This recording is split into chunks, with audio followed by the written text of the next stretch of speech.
New York City, July 13th, 1894.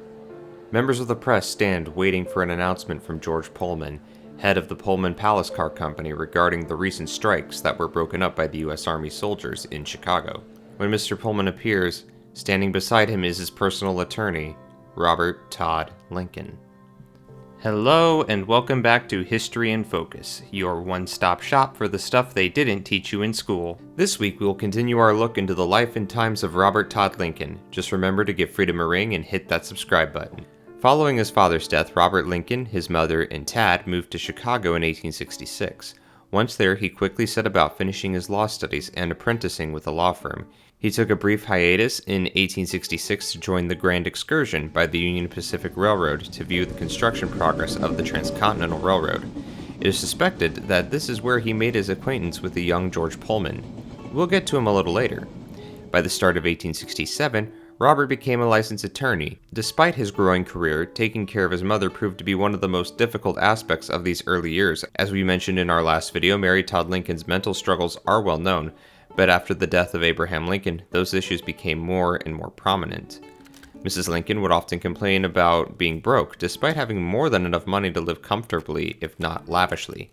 And of course, there were also the usual spiritualist visits and the bipolarism to deal with.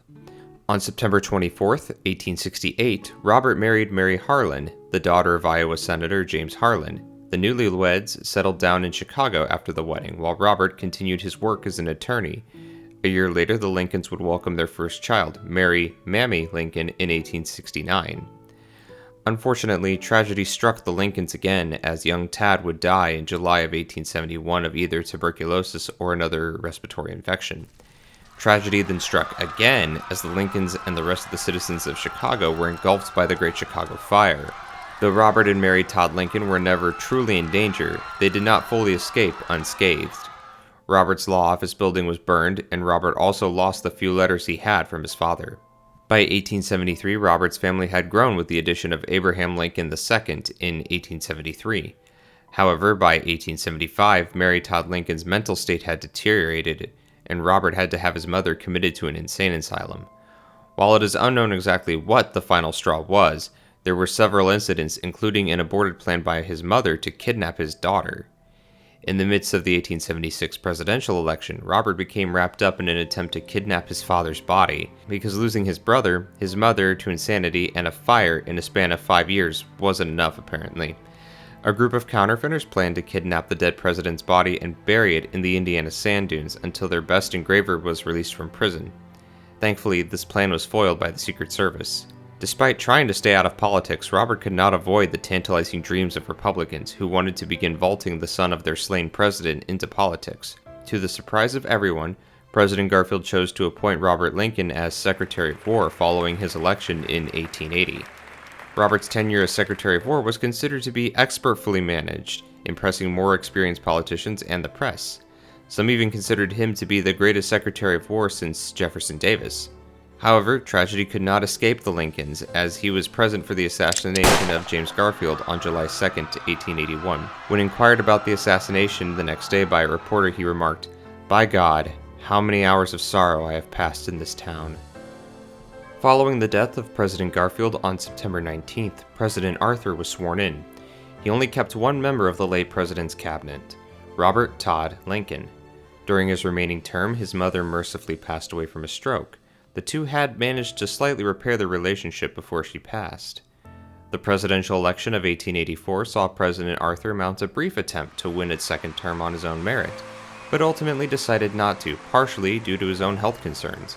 What makes this interesting is that there was the consideration of having Robert join him on the ticket. President Arthur died in 1886, so had that happened while in office, the Republican Party would have had their great dream realized of Robert Lincoln as president.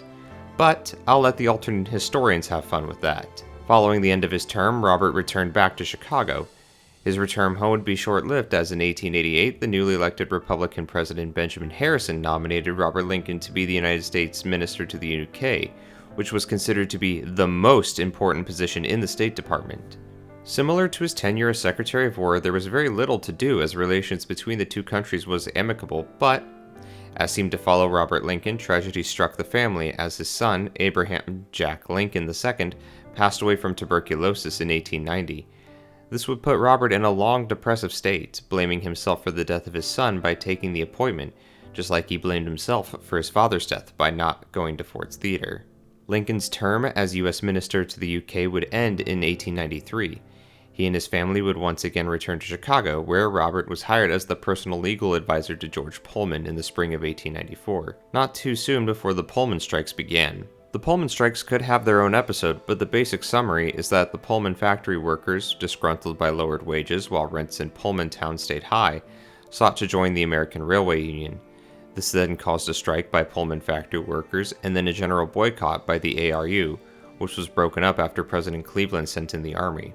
Now, Robert Lincoln has often been accused of being heavily involved with the day-to-day affairs of the Pullman Company's response to the strikes, but the evidence shows that those affairs were handled by the company's other lawyer, John Runnels. Most of Robert Lincoln's involvement with the strike was relegated to handling George Pullman's legal testimony after the strike had ended.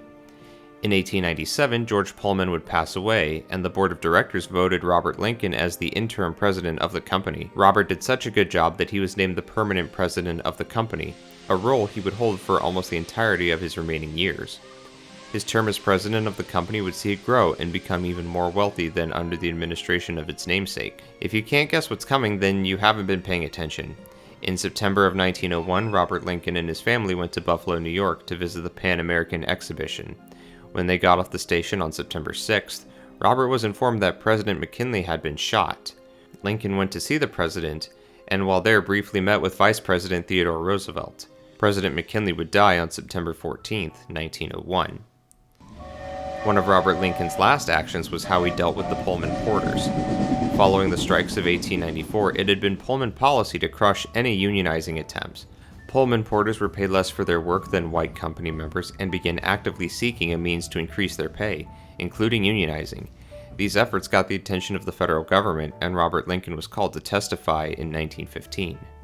Robert did and testified that he believed pay should increase, but he also defended the Pullman Company policies regarding unions and how they treated their employees. It would not be till after he died that the Brotherhood of Sleeping Car Porters would form. The remainder of Robert Lincoln's life would be mired in a mix of health issues and age as Robert stepped down from the Pullman Company. He would secretly donate the papers of his father to the Library of Congress in 1919.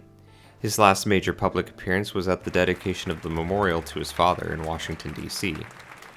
Robert Todd Lincoln would die in 1926.